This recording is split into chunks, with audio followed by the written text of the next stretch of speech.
It began like any other night. Exhausted from the day's demands, I slipped beneath the covers and surrendered to the embrace of sleep.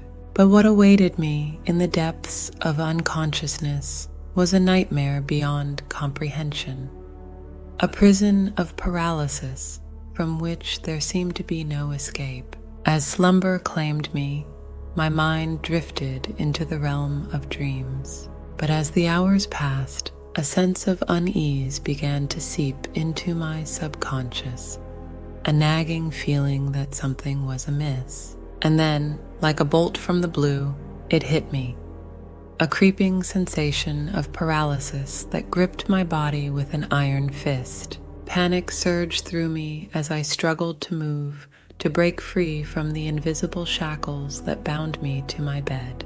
But no matter how hard I tried, my limbs remained frozen in place, as though encased in concrete. Terror clenched at my chest, and I gasped for air, my heart thundering in my ears like a drumbeat of dread. As I lay there, imprisoned within the confines of my own body, a sense of foreboding washed over me, a premonition of impending doom that hung heavy in the air like a shroud.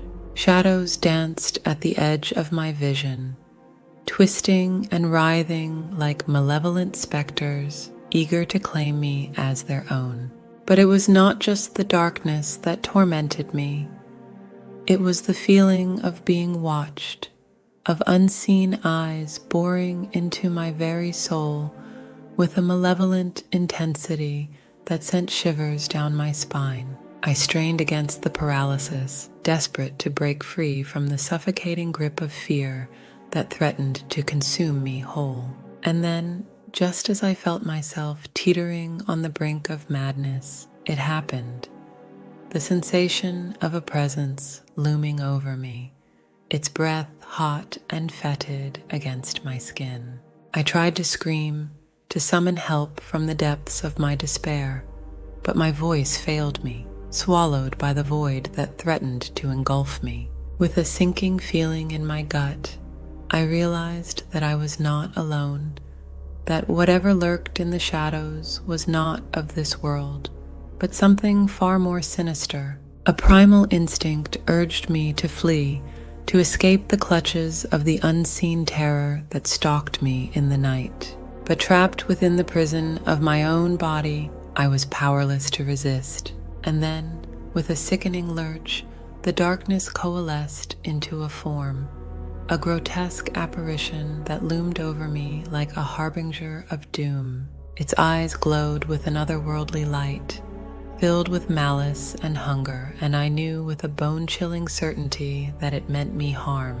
I tried to close my eyes, to shut out the horror that threatened to consume me, but it was no use. The demon descended upon me like a ravenous beast, its talons digging into my flesh with a searing pain that eclipsed all rational thought. I screamed, a silent scream that echoed in the void as the darkness closed in around me, swallowing me whole. And then, just as suddenly as it had begun, it was over. With a gasp, I jolted upright in bed, drenched in a cold sweat, my heart racing like a freight train.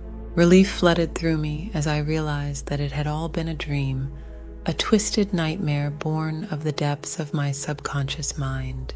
But even as I struggled to shake off the lingering sense of terror, a seed of doubt took root in my soul. Was it truly just a dream, or had I come face to face with something far more sinister? I shuddered at the thought, pushing it aside in favor of the comforting embrace of reality. But deep down, I knew that the memory of that night would haunt me for years to come, a reminder of the fragility of the human psyche and the darkness that lurks within us all. Bye-bye.